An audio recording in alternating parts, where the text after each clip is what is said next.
ಇನ್ನೊಂದು ಸುದ್ದಿ ಏನಂತಂದ್ರೆ ಸೆಂಟ್ರಲ್ ಗೌರ್ಮೆಂಟ್ ಮತ್ತು ಸ್ಟೇಟ್ ಗೌರ್ಮೆಂಟ್ ಇಂದ ನನಗೆ 7 ಹಾಸ್ಪಿಟ್ಲು ನಾನು ತಂದಿದ್ದೀನಿ. 75 ಲಕ್ಷ. ಅದು ಆಯುಷ್ಮಾನ್ ಭವ ಅಂತ. ಅಲ್ಲಿ ಒಂದು ಸ್ಕೀಮ್ ಏನಂತಂದ್ರೆ ಕೆಳಗಡೆ ಹಾಸ್ಪಿಟ್ಲು ಮೇಲೆ ಕ್ವಾರ್ಟರ್ಸ್. ಅಲ್ಲೇ 24 ಗಂಟೆ ಡಾಕ್ಟರ್ ಇರ್ತಕ್ಕಂಥ 7 ಊರಿಗೆ ನಾನು 7 ಹೆಡ್ ಕ್ವಾರ್ಟರ್ಗೆ ನಾನು ಹಾಸ್ಪಿಟ್ಲ್ ಹಾಕೊಂಡ್ಬಂದಿದ್ದೀನಿ. ಸೊ ನಾಳೆಯಿಂದ ಅದನ್ನ ಪೂಜೆ ಸ್ಟಾರ್ಟ್ ಮಾಡ್ತಾ ಇದ್ದೀನಿ. ಒಂದು 2 ಡೇಸ್ ಅಲ್ಲಿ ಮುಗಿಸ್ಕೊಟ್ಟು ಅದ್ರ ವಹಿವಾಟ ಅಂತಂದ್ರೆ 6 ತಿಂಗಳಲ್ಲಿ ಓಪನ್ ಆಗ್ಬೇಕು. ಅದು ಕೂಡ 6 ತಿಂಗಳು ಓಪನ್ ಆಗ್ಬೇಕು.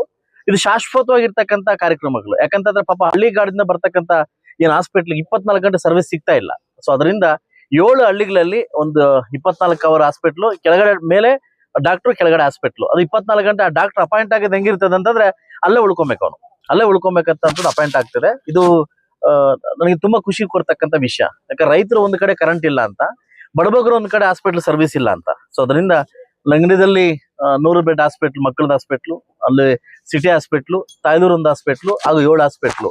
ಇದು ಸೆಂಟ್ರಲ್ ಗೌರ್ಮೆಂಟ್ ಹಾಗೂ ಸ್ಟೇಟ್ ಗೌರ್ಮೆಂಟ್ ಇಬ್ರದ್ದು ಒಪ್ಪಿಸಿ ಅಮೌಂಟ್ ತಂದು ಹಾಕೊಂಡ್ಬಂದಿದ್ದೀನಿ. ಆದಷ್ಟು ಬೇಗ ಪೂಜೆ ಮಾಡ್ಕೊಡ್ತೀನಿ.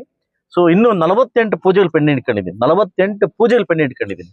ಸುಮಾರು ಊರುಗಳಲ್ಲಿ ಪೂಜೆಗಳೆಲ್ಲ ಪೆಂಡಿಂಗ್ ಇಟ್ಕೊಂಡಿದ್ದೀನಿ.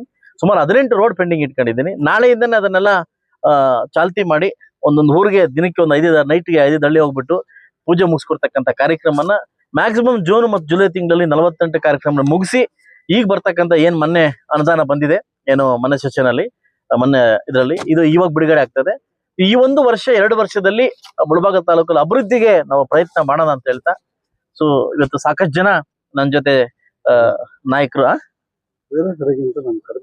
ಸೊ ಅಂದ್ರೆ ನನಗೆ ಸಾಕಷ್ಟು ಪ್ರಯತ್ನ ಪಟ್ಟು ನಮ್ಗೆ ಎಷ್ಟು ಅನುದಾನ ಆಗುತ್ತೆ KGFಗೆ ಮತ್ತು ಬಂಗಾರಪೇಟೆಗೆ ಹೋಲಿಕೆ ಮಾಡಿದ್ರೆ ನಮ್ಮಲ್ಲಿ ಏನೂ ಇಲ್ಲ. ನಮ್ಮಲ್ಲಿ ಅನುದಾನ ಏನಿಲ್ಲ. ಬಹುಶಃ ಇವತ್ತು ನೂತನ ಪದಗ್ರಹಣ ಮಾಡ್ತಕ್ಕಂಥ DK ಶಿವಕುಮಾರ್ ಅವರು, ಬಹುಶಃ ಅವರು ಕೂಡ ಬಾಟಮ್ ಇಂದ ಬಂದಿರತಕ್ಕಂಥ ವ್ಯಕ್ತಿಗಳು. ನನ್ನಂತ ಶಾಸಕರು ನೋವು ಅರ್ಥ ಆಗುತ್ತೆ ಅನ್ಕೊಂತೀನಿ. ಬಹುಶಃ ಮುಂದಿನ ದಿವಸ ನಮ್ನೆಲ್ಲ ಕರೆದು ಒಂದು ವಿಶ್ವಾಸ ತಗೊಂತಾರಂತ ನಂಬಿಕೆ ನನಗಿದೆ ಅಂತ ಹೇಳ್ಕೊಂತೀನಿ. ಯಾಕಂದ್ರೆ ಅಧಿಕಾರ ಇದ್ದವ್ರಿಗೆ ಒಂದು ಅನುದಾನ, ಅಧಿಕಾರ ಇಲ್ದವ್ರಿಗೆ ಒಂದು ಅಧಿಕಾರವನ್ನ ಮಾಡ್ತಾ ಇದ್ದಾರೆ, ಆ ತಾರತಮ್ಯ. ಸೊ ಅದರಿಂದ ಆದಷ್ಟು ಬೇಗ ಇದು ನೆರವೇರುತ್ತೆ ಅನ್ನೋ ಆಸೆ ನನಗಿದೆ. ನೂತನವಾಗಿ ಆಯ್ಕೆ ಆಗಿರ್ತಕ್ಕಂಥ DK ಶಿವಕುಮಾರ್ ಅವರು ಕೂಡ ನನ್ನ ಕಡೆಯಿಂದ ಶುಭಾಶಯಗಳನ್ನ ನಾನು ಹಾರೈಸ್ತೀನಿ. ಯಾಕಂದ್ರೆ ನಮ್ಮ ಮುಖ್ಯಮಂತ್ರಿ ಅವರು, ಯಾಕಂದ್ರೆ ಕರ್ನಾಟಕ ರಾಜ್ಯದ ಮುಖ್ಯಮಂತ್ರಿ, ಕಾಂಗ್ರೆಸ್ ಮುಖ್ಯಮಂತ್ರಿ ಅಲ್ಲ. ನಮ್ಮೆಲ್ರಿಗೂ ಈಗ ಮುಖ್ಯಮಂತ್ರಿ ಅವರು. ಅವ್ರಿಗೆ ಆದಷ್ಟು ಬೇಗ ಒಳ್ಳೇದಾಗಿ ಅವ್ರ ಕನಸು ನನ್ನ ನೆನೆಸಿರ್ಲಿ ಅಂತ ನಾನು ಬಯಸ್ತಾ, ಸಾಕಷ್ಟು ವರ್ಕ್ಗಳು ಪೆಂಡಿಂಗ್ ಇದಾವೆ. ಸೊ ಇವತ್ತಿಂದನೇ ಚಾಲತೆ ಕೊಟ್ಟು ಆದಷ್ಟು ಬೇಗ ಅದು ಕಂಪ್ಲೀಟ್ ಮಾಡಕ್ಕೆ ನಾನು ಪ್ರಯತ್ನ ಪಡ್ತೇನೆ. ಅದು ನನ್ನ ಲಿಸ್ಟ್ ಇದೆ, ನಾನು ಕೊಡ್ತೀನಿ. ಈ ಕಡೆ ದುಗ್ಸಂದ್ರದಲ್ಲಿ 2 ಮತ್ತು ಬೈರ್ಕೂರಿ 2, ಈ ಕಡೆ ಎಲ್ಲ ಕಡೆ ಹಾಕೊಂಡ್ ಬಂದಿದ್ದೀನಿ. ಇನ್ನು 14 ಕೊಟ್ಟಿದ್ದೀನಿ, ಬೇಕೇ ಬೇಕು ಅಂತ. ಇದನ್ನ ಮುಗಿಸಿ ಮತ್ತೆ ಕೊಡ್ತೀವಿ ಅಂತ ಹೇಳಿದ್ದಾರೆ. 7 ಹಾಸ್ಪಿಟ್ಲು ಬಾರ್ಡರ್ ಏರಿಯಾ ಎಲ್ಲಾ ಕಡೆನೂ ಕವರ್ ಮಾಡಿದ್ದೀನಿ. ನನಗೆ ಎಲ್ಲೆಲ್ಲಿ ನೋವು, ಎಲ್ಲೆಲ್ಲಿ ಇದು ಬಂದಿದೆ, ಏನೋ ಸಮಸ್ಯೆಗಳು ಬಂದು ಎಲ್ಲ ಕಡೆ ನಾನು ಕವರ್ ಮಾಡ್ಕೊಂಡ್ ಬಂದಿದ್ದೀನಿ. ಅಮೌಂಟ್ ಬಿಡುಗಡೆ ಆಗಿದೆ, ಕಾಂಟ್ರಾಕ್ಟರ್ ಅದು ಬಂದಿದ್ದಾರೆ. ಸೊ ಆದಷ್ಟು ಬೇಗ ನಾಳೆಯಿಂದಾನೇ ಅದನ್ನ ಪೂಜೆ ಫಿಕ್ಸ್ ಮಾಡಿ ನಾನು ಮುಗಿಸ್ಕೊಡ್ತೇನೆ. ನಿಮ್ಮ ಮುಖಾಂತರನೇ ಅದನ್ನ ನಾನು ಮುಗಿಸ್ಕೊಡ್ತೇನೆ. ಇವತ್ತು ನನ್ನ ಜೊತೆ ಎಲ್ಲ ನಾಯಕರು ಕೂಡ ಭಾಗವಹಿಸಿದ್ದಾರೆ. ನಮ್ಮ ಆನಂದ್ ರೆಡ್ಡಿ ಅವರು, ಪ್ರಕಾಶ್ ಅವರು, ನಮ್ಮ ರುಪ್ಪತಣ್ಣ ಅವರು, ನಮ್ಮ ಮುಳ್ಳಿ ಅವರು, ನಮ್ಮ NRS ಅವರು, ನಮ್ಮ ಜಗದೀಶ್ ಅವರು, ನಮ್ಮ ಸಿದ್ದು ಅವರು, ನಮ್ಮ ಡೆಕ್ಕನ್ ಸೀನಪ್ಪ ಅವರು, ನಮ್ಮ ಲಕ್ಷ್ಮಣ ಅವರು, ನಮ್ಮ ಭೋಗೇಶ್ ಅವರು.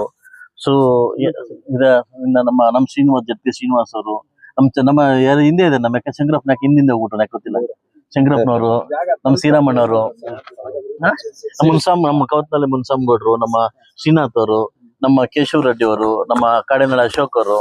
ಸೊ ಎಲ್ಲರೂ, ಭೋಗೇಶು, ಎಲ್ಲರೂ ಭಾಗವಹಿಸಿದ್ದಾರೆ. ಎಲ್ರಿಗೂ ಕೃತಜ್ಞತೆ ಸಲ್ಲಿಸ್ತೀನಿ. ಇರ್ತಕ್ಕಂಥ 2 ವರ್ಷದ ಅವಧಿಯಲ್ಲಿ ನೀವು ಯಾವ ನಂಬಿಕೆ ಇಟ್ಟು ನನಗೆ ಕರ್ಕೊಂಡ್ ಬಂದಿದ್ರಿ, ಶಾಸಕನಾಗಿ ಮಾಡಿದಿರಿ, ಖಂಡಿತವಾಗ್ಲೂ ಅದನ್ನ ವಿಶ್ವಾಸ ಉಳಿಸ್ಕೊಂಡಿರ್ತೀಗಂತ ನಂಬಿಕೆ ನನಗಿದೆ ಅಂತ ಹೇಳ್ತಾ ಅವಕಾಶ ಕೊಟ್ಟಿದ್ದಕ್ಕೆ ತಮ್ಮೆಲ್ಲರಿಗೂ ವಂದಿಸ್ತಾ ಇದ್ದೀನಿ.